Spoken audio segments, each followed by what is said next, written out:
Hello everyone, कैसे हैं आप सब लोग। आशा करती हूँ आप सब लोग बहुत अच्छे से होंगे और जहाँ होंगे बहुत खुश होंगे। तो फ्रेंड्स, एक और नए दिन की शुरुआत हो चुकी है। बहुत दिनों बाद आप लोगों का एक बार फिर से स्वागत कर रही हूँ अपने एक और नए ब्लॉग में। तो सुबह के काम निपट चुके हैं, नहाना वाना सब कुछ हो गया, पूजा पाठ भी हो गया और अब हम करने लगे नाश्ते की तैयारी। तो सुबह से काफ़ी लेट भी हो चुका है, तो पहले नाश्ता करते हैं फिर आप लोगों से मिलती हूँ। तो इधर देखिए मेरा नाश्ता, गर्मा गर्म ब्रेड के पकौड़े जो सनी ने बनाए हैं और साथ में चाय। आज सुबह से चाय नहीं पी थी तो बहुत अभी दिल हो रहा था चाय पीने का। तो चलिए मैं अपना नाश्ता एंजॉय करती हूँ और फिर उसके बाद लंच की प्रिपरेशन करेंगे। तो फ्रेंड्स, नाश्ता वगैरह तो हो गया और अब धीरे धीरे दोपहर का टाइम हो गया है, तो अब टाइम हो रहा है लंच बनाने का। तो चलती हूँ मैं लंच की भी प्रिपरेशन करती हूँ। और इतने दिनों बाद मैं व्लॉग बना रही हूँ और आज तो मुझे अपनी शक्ल भी अजीब सी दिख रही है क्योंकि इधर 4-5 दिनों से खूब अच्छी धूप निकल रही है ना, तो बाहर खूब देर देर तक मैं धूप में बैठ रही थी, तो उसका असर थोड़ा थोड़ा चेहरे पे दिख रहा है। तो खैर कोई बात नहीं, धूप सेकना भी बहुत ज़रूरी होता है। तो अभी यही बस कुछ टाइम है जब हम धूप में बैठ पाएंगे, नहीं तो फिर उसके बाद तो गर्मी शुरू हो जाती है तो नहीं बैठा जाता है। तो चलिए लंच की तैयारी करते हैं और आज आप लोगों से खूब सारी बातें भी करनी है, तो धीरे धीरे बीच बीच में मैं करती रहूँगी। चलिए पहले लंच की तैयारी शुरू करते हैं। तो लंच में बनाने के लिए देखिए इधर मैंने निकाली है मिक्स दाल। इसको अच्छी तरीके से वॉश करके सीटी दिलाने के लिए रखूंगी गैस पे। और सब्जी में निकाली है आलू शिमला मिर्च। बहुत दिनों से ना गोभी खा खा के दिमाग परेशान हो गया है, बिल्कुल जैसे उबन सी हो जाती है ना, तो वैसा कुछ हो गया। तो टेस्ट चेंज करने के लिए आलू शिमला मिर्च निकाला है। तो आलू शिमला मिर्च तो बनेगा कान्हा के लिए और मैं अपने लिए बनाऊंगी थोड़े से करेले। तो ये तो काफ़ी ज़्यादा है, मैं सोच रही हूँ मैं इकट्ठा ही बना के रख लूँ, ताकि क्योंकि करेले ना जल्दी से ख़राब नहीं होते हैं, तो थोड़ा थोड़ा करके मैं बाद में खाती रहूँगी। क्योंकि बार बार थोड़ा थोड़ा सा भुजिया बनाना भी बड़ा आलस का काम लगता है, तो इकट्ठा ही बना के रख लूँगी। करेले के साथ बस पंगा ये है कि सनी और कान्हा खाते ही नहीं है, तो मुझे ही जो भी बनेगा मुझे ही खाना होगा इसको। तो खैर उन लोगों के लिए आलू शिमला मिर्च बना रही हूँ और अपने लिए करेले। तो ऐसा कुछ है हमारा लंच का प्रिपरेशन। पहले मैं दाल चढ़ा देती हूँ, फिर सब्जी कट करके उसको बनाने की प्रिपरेशन करूँगी। तो फ्रेंड्स देखिए मेरे हाथ में थोड़ा सा कुक्ड राइस है और सामने बनने पे ना एक चिड़िया बैठी हुई है। ये बहुत देर से ऐसे ची ची कर रही है, खाना ढूंढ रही है अपने लिए। तो मैं यहाँ बालकनी से उधर राइस फेंकने की कोशिश करती हूँ, पता नहीं जाएगा कि नहीं जाएगा। उड़ के ऊपर वाले पे बैठ गई है, तो अगर चला जाता तो शायद वो खा ले, कोशिश करके देखते हैं। तो देखिए उस पर राइस तो बहुत जरा सा गया, बाकी तो सारा नीचे गिर गया छिटक के। और चिड़िया बेचारी डर के मारे उड़ गई है। तो देखते हैं, दरवाज़ा बंद कर लेती हूँ, शायद थोड़ी देर बाद आए, क्योंकि अभी उसकी चींची करने की आवाज़ तो आ ही रही है। तो दरवाज़ा बंद करके देखते हैं। तो चिड़िया तो नहीं आई अभी तक, 2-3 मिनट हो गए, शायद वो कहीं आसपास से देखने की कोशिश कर रही हो कि कोई खतरा तो नहीं है। खैर उनका अपना वो होता है डिफेंस का। तो देखते हैं, शायद थोड़ी देर में आ जाए। वो नहीं आएगी तो फिर हो सकता है कोई और चिड़िया खा ले। तो इधर मेरी साथ के साथ लंच की प्रिपरेशन भी चल रही है। इधर देखिए आलू शिमला मिर्च की सब्जी चढ़ा दी हुई है, तो ये थोड़ी देर में बन जाएगी। और ये मैंने आलू वाले हाथ से छुआ तो सारा वाइट हो गया है, साफ करते हूँ। और इधर दाल भी चढ़ा दी है, दाल में एक स्टीम आ गई, 1-2 और आ जाए तो फिर उसके बाद इसका गैस ऑफ कर दूंगी। और अब करेला क्लीन करने लगी हूँ, इसका छिलका निकाल के काट लेती हूँ ताकि फटाफट में मैं करेले की भी भुजिया बना लूँगी। ये देखिए आप लोग, मैं चिड़िया का वेट कर रही थी और आज बहुत दिनों बाद यहाँ बालकनी में हमारे बंदर आया है। और कितना बड़ा सा है बाबा, एकदम डेंजरस। छोटा होता तो मैं इसको खोल के फ्रूट व्रूट खिला देती हूँ। कई सारे आ गए हैं, इनकी तो हिम्मत भी नहीं है मेरे को खिलाने की। एक दिन ऐसे आया था, मैंने खोल के फ्रूट देने की कोशिश की, उसने ऐसा अटैक किया कि मेरी तो हालत खराब हो गई बिल्कुल। बालकनी बंद कर दी उधर की। हाँ, इन बंदरों की वजह से ना हम कहीं जा रहे हो तो औरों के लिए हम बालकनी खोल के भी नहीं जाते हैं। सारी बालकनियां सब कुछ बंद करके जाते हैं, क्योंकि इनका कुछ नहीं भरोसा ये कब आ जाए। यहाँ लखनऊ में ना बंदरों की बहुत दिक्कत है बाबा, और इतने डेंजरस होते हैं, ऐसे खाओ से करते हैं, ऐसा डराते हैं कि पूछो मत। तो देखिए आलू शिमला मिर्च की सब्जी बनके हो गई बिल्कुल तैयार, और ये तो उतार दी थी गैस से। और इधर देखिए करेले की भुजिया भी बनने लगी है। अब आप लोग देख रहे होंगे ना, कढ़ाई भर की भुजिया है अब इससे क्या आता है ना कि थोड़ा थोड़ा बनाने में आलस आता है। तो जितना करेला था मैंने इकट्ठा ही काट के डाल दिया है, आधा किलो जितना था। तो ये मेरी कई दिन तक चलती रहेगी, थोड़ा थोड़ा करके खाएंगे, क्योंकि खाने वाले भी मैं ही अकेले हूँ और कोई खाता ही नहीं करेला। और इधर दाल में भी अच्छे से स्टीम आ गई थी, मिक्स दाल बना रही थी। तो अब इसको तड़का लगाती हूँ। और करेला बनने में जो भी लगे 15-20 मिनट धीमी आंच पे भुनता है तो ज़्यादा सही लगता है। तो बस मेरी लंच की प्रिपरेशन हो गई है। अब इसके साथ थोड़ा सा राइस बनाऊंगी और फुलके बनाऊंगी, वो तो जब गरम गरम खाना होगा तभी बनाऊंगी उसी वक्त। तो ये मेरा लंच, दाल चावल और करेले की भुजिया, सलाद साथ में। तो लंच करते हैं। और काना भी स्कूल से आ गया है। सनी तो खाना खा चुके, पर काना भी नहाने चला गया और मुझे लग रही भूख, तो मैं तो कर लेती हूँ लंच। तो शाम का टाइम हो गया और बहुत दिनों से हम ओरो की ग्रूमिंग कराने की सोच रहे थे, क्योंकि जब से ये बीमार पड़ा ना तब से ये बाहर जाके एक बार भी नहीं नहाया। तो इसके कई जगह इंजेक्शन वगैरह लगने की वजह से ना बाल भी कई जगह से छिल दिए, तो अजीब ही हो रखा है। तो ले जा रहे हैं अभी ओरो को नहलाने के लिए और उसकी थोड़ी ग्रूमिंग का अपॉइंटमेंट है उसके लिए। ये बैठे हमारे ओरियो जी। ओरू ओरू। और बाहर का मौसम देखिए अब कैसा हो रहा है। अब तो उतनी ठंड भी नहीं रह गई है और अब दिन भर अच्छी सी धूप निकलनी शुरू हो गई है ना। अब उतना ज़्यादा ठंड नहीं रह गई। अभी कुछ दिनों पहले तो मतलब 4-5 दिन पहले तक ही अच्छी खासी ठंड थी। इधर 4-5 दिनों से ही अच्छी सी धूप होनी शुरू हो गई है। तो जब दिन भर धूप होती है तो धीरे धीरे करके सर्दी खत्म भी होती है। वैसे भी अब बसंत का मौसम आ गया है तो सर्दी तो जानी ही है अब। पर इस बार फिर भी ठीक ठाक सर्दी पड़ गई, हर बारी जैसा नहीं रहा, ठीक ठाक सी सर्दी थी।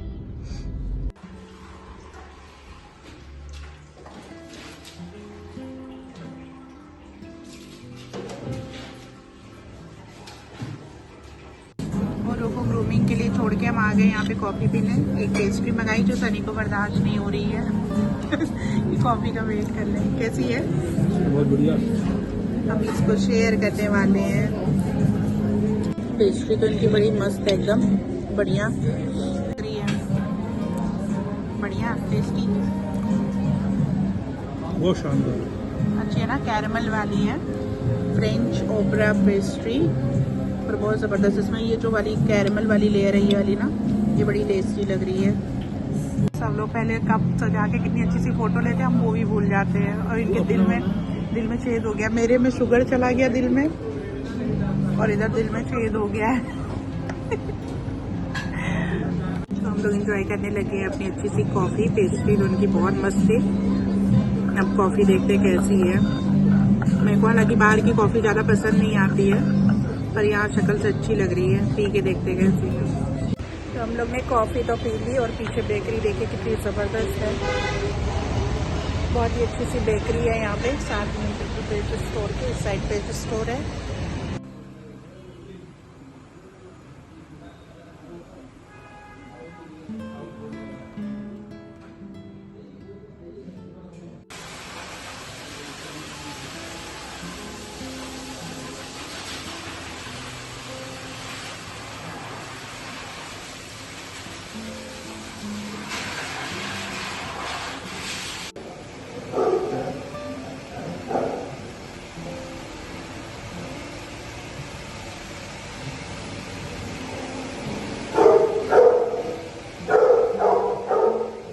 जय श्री राम।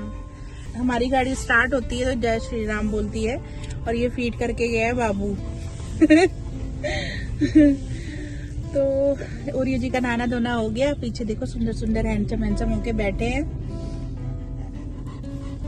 और इतना ये चिल्ला रहा था बुरी तरीके से, भौंक के बुरा हाल कर रहा था, क्योंकि इसको ना ब्लोअर से बहुत ज्यादा डर लगता है। तो वो लोग हवा मार रहे थे तो परेशान हो रहा था। और यहाँ इतनी जबरदस्त बढ़िया सी बेकरी और कैफे दोनों समझ लीजिए था बढ़िया सा। पर हम कहीं जाते हैं ना तो हमारे से व्लॉग नहीं बनता है, मौत आती है हमारे। ऐसा क्यों होता है? लोग पब्लिक स्पेस में इतना बढ़िया व्लॉग बनाते हैं, तुम कुछ बोलते हो ना मेरे से कुछ हो पाता है। पर टेस्टी की पेस्ट्री हमने तो खा ली, खाने के लिए एक पैक करा ली है। अब वो तो घर पे ही है, क्योंकि उसके सर ने आना था ना ट्यूशन के लिए, इस वजह से मेरे साथ नहीं आया। तो अब घर की तरफ चलते हैं। शाम भी हो गई काफ़ी, 6:30 ही बज रहे हैं, पर एकदम अंधेरा हो गया, ऐसा लग रहा है रात हो गई हो। अभी तो दिन छोटे ही हो रहे हैं, अब धीरे धीरे करके बड़े होंगे। देखिए एक रेस्टोरेंट कितना जबरदस्त है और पूरी हाँ, मार्केट बड़ी जबरदस्त लिट टाइप की लग रही है, एकदम बहुत ज्यादा रोशनी वाली और ऐसे है जैसे होती है ना प्रीमियम शॉप्स उस टाइप की। हम इधर कभी आए ही नहीं, मतलब आए तो बस सोरो के क्लिनिक तक आए, अभी जब ये बीमार पड़ा था तो पूछते पाछते आए थे। लखनऊ का बहुत बड़ा एरिया हमारा जैसे लगता है कि अभी अनएक्सप्लोर टाइप का है, हम एक्सप्लोर करना चाहिए, निकलते ही नहीं घर से बाहर, अपने में ही उलझे रहते कामों में। 24/7 ये है गोमती नगर पत्रकारपुरम की मार्केट, जहाँ हम अभी तक आए ही नहीं है कभी। इसमें बहुत रश लगता है सुबह शाम को। कहाँ? मनीष ईटिंग पॉइंट पे। मनीष ईटिंग पॉइंट क्या देता है ये सर नॉन स्पेशल? वेजिटेरियन में ज्यादा है। तब मेरे किस काम का? तुम खाओ, देखो ना कितना जबरदस्त एकदम रोशनी है। तो लखनऊ का तो अभी बहुत सारा हिस्सा ऐसा है जो हमने एक्सप्लोर ही नहीं किया। धीरे धीरे हमें 1 साल होने वाला है यहाँ पे आए हुए, तो हमारा ऐसा ही होता है। तो काम ऐसा है कि हम दिन में बहुत जल्दी निकल नहीं पाते, घर से बहुत मुश्किल निकलते हैं, और कुछ आदत सी हो गई है घर में रहने की। जैसे कुछ लोग तो होते हैं ना एक्सट्रोवर्ट टाइप के, तो बाहर घूमते फिरते रहते, तो सारी चीजें उनको पता होती हैं, बहुत ज्यादा शॉपिंग करना, ये करना वो करना। हमारी कुछ ऐसी आदत भी नहीं है और कुछ काम की भी पसंद रहती है, तो हम लोग उतना निकल नहीं पाते हैं। पर काफ़ी एरिया ऐसा है जो हमने अभी तक एक्सप्लोर नहीं किया, पर काफ़ी अच्छा लगता है रात में। तो रात में भी और दिन में भी होता ही होगा रश यहाँ पे, तो कुछ ऐसा है। अब हम लोग सोच रहे हैं कि थोड़ा हम लोग लखनऊ घूमना शुरू करें, एटलीस्ट चीज़ें पता होनी चाहिए कहाँ क्या चीज़ है। हम लोग वापस आ गए अपनी सोसाइटी में, और आज कितनी अच्छी हवा चल रही है। बिल्कुल इतने दिनों से ना बहुत ऐसी गंदी वाली सर्दी बिल्कुल पड़ रही थी बहुत ज़्यादा, तो हवा भी उतनी अच्छी नहीं लग रही थी। पर अब हल्का हल्का सा वार्म हो गया मौसम ना, तो हवा बहुत अच्छी लग रही है। और मैं औरों को थोड़ा सा वॉक कराने लगी थी, थोड़ा सा ये टहल ले फिर ऊपर चलते हैं। ये देखिए हमारे वोरियो वॉक कर रहे हैं, और आजकल मैं इसको लीश में ही टहलाती हूँ, क्योंकि आजकल 1-2 डॉग्स ऐसे आ गए हैं सोसाइटी में ना जो एकदम से भाग के आते हैं, तो उनसे डर लगता है कि कहीं ये भाई भिड़ ना जाए, काट कूट ले तो दिक्कत हो जाएगी। और तो हमारा काटे ना किसी को, हमें इसके लिए डर लगता है कि इसके दिक्कत ना हो जाए। तो थोड़ी देर टहल लेते हैं फिर चलते हैं वापस। तो फ्रेंड्स हमारा खाना पीना तो हो गया, डिनर निपट गया, और डिनर का कोई वीडियो इसलिए नहीं बनाया क्योंकि जो हमारी सुबह की लेफ्ट ओवर सब्जियां थी वही हमने फिनिश की, सिर्फ पराठे ही बनाए थे साथ में, तो उसी से हमने खाया, तो इसलिए फिर दोबारा से कोई वीडियो नहीं बनाया डिनर का। तो अभी डिनर निपट गया है और रात का टाइम हो गया है काफ़ी, तो अब सोने की तैयारी करने लगे हैं। और मेरा जो लास्ट व्लॉग आया था वो 22 तारीख का आया था, कि जब रामलला की स्थापना हुई थी मंदिर में, प्राण प्रतिष्ठा हुई थी, उस दिन का व्लॉग आया था 23 तारीख को। और अनफॉर्चुनेटली लाइक उस दिन का दिन तो हम सबके लिए बहुत अच्छा था, बहुत हमने खुशी मनाई, बहुत सेलिब्रेट किया, जैसे दिवाली जैसा सेलिब्रेशन था बिल्कुल। लेकिन उसके अगले ही दिन 23 तारीख को अनफॉर्चुनेटली मेरी एक ही बुआ थी, उनकी डेथ हो गई। वो मतलब भगवान जी के पास चली गई।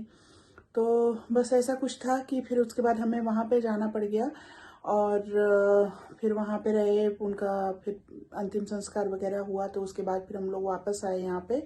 और उसके बाद से ही कुछ ऐसा रहा ना कि कभी तबीयत ऐसी ख़राब हो गई, मेरा माइग्रेन का प्रॉब्लम है, तो उन सारी जैसे टेंशन में और सारी चीज़ों में ना माइग्रेन का दर्द भी उठ गया, तो कुछ ना कुछ करके ऐसे तबीयत थोड़ी डाउन हो गई मेरा।